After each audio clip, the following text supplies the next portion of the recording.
में पहली रसोई बनाने के लिए तैयार हूँ। अब रसोई में चलती हूँ। ऋचा रसोई की तरफ आ रही होती है कि रसोई में पहले से ही सास और दोनों जेठानी होती हैं। माँ जी बताइए ना क्या सब्जी बनानी है, कुछ समझ नहीं आ रहा। वही तो, हमने अपने घर में ही खेती कर ली है, कुछ समझ ही नहीं आता कि आज क्या बनाएं। ऐसा करो, खेत में कुछ बैंगन, आलू या गोभी होगी तो उसकी सब्जी बना देना। ठीक है माँ जी। दोनों घर के बाहर आंगन में उगाई सब्जियों के पास पहुंचकर सब्जियां तोड़ती हैं कि पीछे पीछे नई मॉडर्न बहू भी पहुंच जाती है। आप ये क्या कह रही हो? छी, यहाँ कितनी बदबू आ रही है और इस बदबू वाली जगह से आप सब्जियां निकाल रही हो। ओह माय गॉड, यहाँ पर तो गोबर भी पड़ा है, इसी की बदबू आ रही थी इतनी देर से मुझे। और इस गोबर वाली सब्जियों से आप घर का खाना बनाएंगी? ईयू। हाँ तो इसमें इतनी हैरान होने वाली क्या बात है? घर की सब्जियां तो हम यहीं से ले जाकर बनाती हैं और खाने में भी बहुत स्वादिष्ट लगती हैं। What? Are you serious?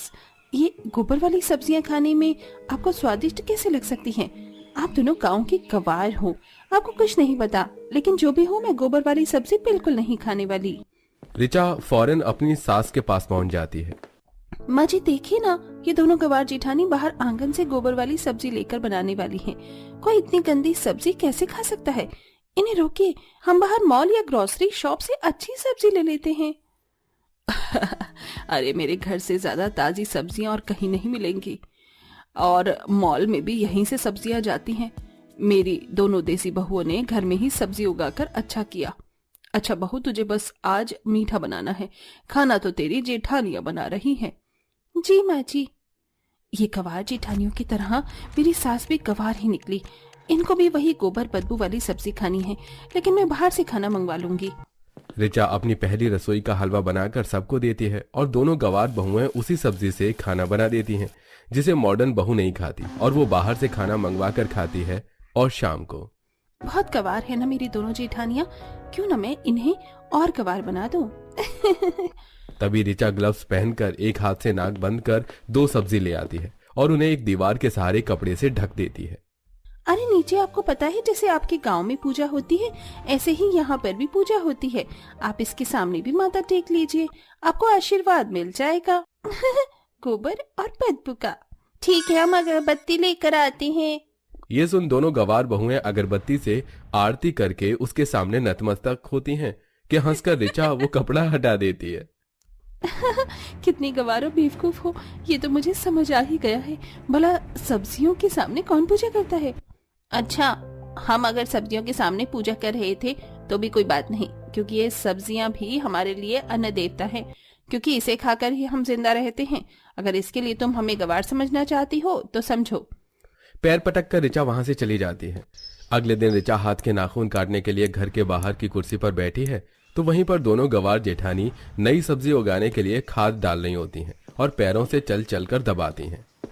वैसे दीदी, हमारे पास जो सब्जियां नहीं थी उन्हें भी उगाने के लिए हमने आज बीज डाल दिए हैं। कुछ दिनों बाद पालक, मेथी, बथुआ भी उगने लगेगी।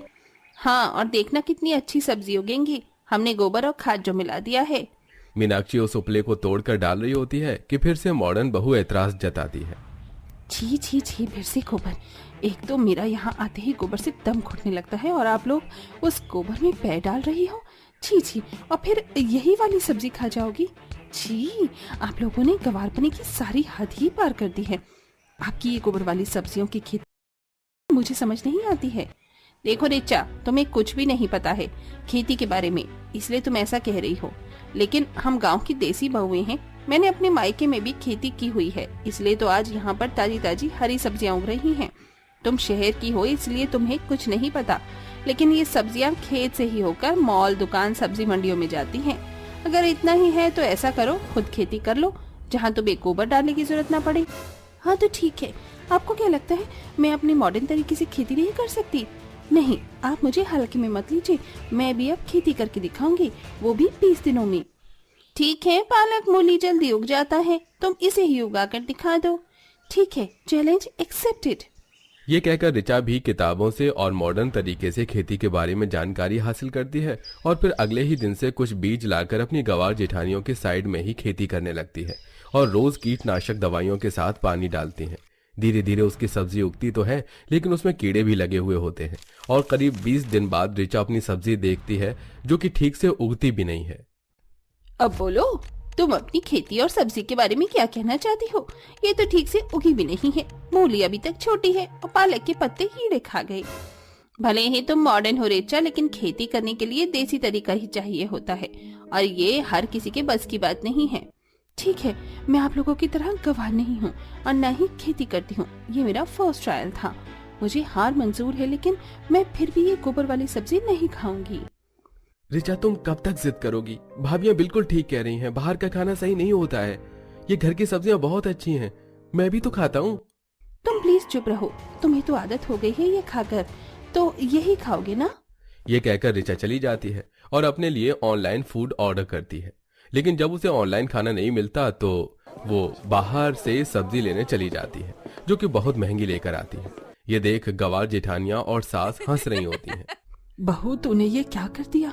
तुझे एक कटोरी सब्जी खानी थी, तूने घर में से नहीं खाई और तू बाहर से 100 रुपए की सब्जी भी लाई है, तो 4 आलू लाई है सिर्फ। ये सब्जी मैं या मेरी बड़ी बहू 20 रुपए में ले आती, तुझे तो सब्जी लेना भी नहीं आता। ये सुन ऋचा की फिर ईगो हर्ट होती है और देवरानी के दिए 40 रुपए लेकर जाकर बाजार पहुंच जाती है। ऋचा के शॉर्ट कपड़े देख सब उसे ताड़ रहे होते हैं और प्यार से कहती है, भाया, ये गोभी कैसी दी है? मुझे ऐसी सुंदर फूल को ये फूल गोभी कितने में दोगे? देखो मेरे पास सिर्फ 40 रुपए हैं। वैसे तो ये सब 80 रुपए की हैं, पर मैं आपको आधे दाम में दे दूंगा। अच्छा, तो दे दो भाया। मुझे बेवकूफ समझती है ये शहरी मैडम, लेकिन मैं भी इसको खराब गोभी दूंगा। लीजिए मैडम। ऋचा घर आते ही गोभी दिखाकर सास और जेठानी के सामने कहती है, देख लीजिए आप सब, ये मैं सब्जी सस्ते में लेकर आई हूँ। देखिए कितनी बड़ी गोभी है, कहा था ना आपको मुझे चैलेंज मत करना। पर बहू, इन दोनों गोभी में तो कीड़े ही कीड़े लगे हैं। फूल गोभी का रेट तो 60 रुपए चल रहा है, तुझे 40 में कैसे दे दी? माँ जी, आपको अभी समझ नहीं आया, मैं बता देती हूँ। इन्हें शहर वाली समझकर उसने कम पैसों में कीड़े वाली गोभी दे दी। रिचा ने अगर वहाँ चेक किया होता तो वो देता ही नहीं। ओह देवरानी जी, आपका तो पोपट हो गया। आपकी मॉडर्न समझ लगता है यहाँ भी काम नहीं आई, इसलिए देसी बनो, देसी खाओ। ठीक है, लेकिन इतने पर भी मैं यहाँ की सब्जी नहीं खाऊंगी, चाहे कुछ भी हो जाए। मैं कल ही मॉल से पैकेट वाली सब्जी लाऊंगी। ऋचा अगले दिन मॉल से एक्सपेंसिव पैकेट वाली सब्जियां लेकर आती है और उसकी ही सब्जी बनाकर रखी होती है। तभी सुरीली के जान पहचान का एक मेहमान घर पर आता है और वो उसके लिए गवार बहू से खाना मंगवाती है। गवार बहू अपनी खेत की सब्जी लाकर सब्जी बनाती है। वो खाना परोसती है कि ऋचा अपने हाथ में दूसरी खाने की प्लेट ले आती है। चाचा जी नमस्ते, आप मेरी गवार जिठाने की गोबर वाली सब्जी खाएं, उससे अच्छा है आप मेरे हाथ की बनी हुई एक्सपेंसिव सब्जियों की सब्जी पूड़ी खाएं, वरना आप बीमार हो जाएंगे और हो सकता है बदबू से उल्टी आ जाए। क्या भाभी जी, ये छोटी बहू क्या कह रही है? बड़ी बहू, तुम सच में मुझे गोबर वाली सब्जी खिलाने वाली हो? नहीं नहीं, ये वाली कोई गोबर वाली सब्जी नहीं है, ये तो हमारे ही खेत की सब्जियां हैं। नहीं, लेकिन अब मैं ये नहीं खाऊंगा। ऋचा बहू, तुम अपनी प्लेट रख दो। फिर हीरालाल मॉडर्न बहू के हाथ की बनी सब्जी खाता है, जिसके 2 निवाले के बाद उसका जी घबराने लगता है। अरे ये मुझे क्या हो रहा है? अचानक से घबराहट, बेचैनी हो रही है, उल्टी जैसा मन हो रहा है। कैसा खाना बनाया है मॉडर्न बहू तुमने? ये मॉल की खराब पैकेट वाली सब्जी के खाने का नतीजा है। मैं जल्दी से आपको नींबू पानी दे देती हूँ, आपकी तबीयत ठीक हो जाएगी। रिचा, देखा तुमने, तुम्हारी वजह से उनकी तबीयत खराब हो गई।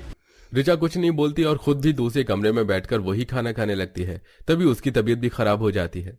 अचानक से मुझे भी घबराहट क्यों हो रही है और पेट में भी दर्द हो रहा है। माँ जी।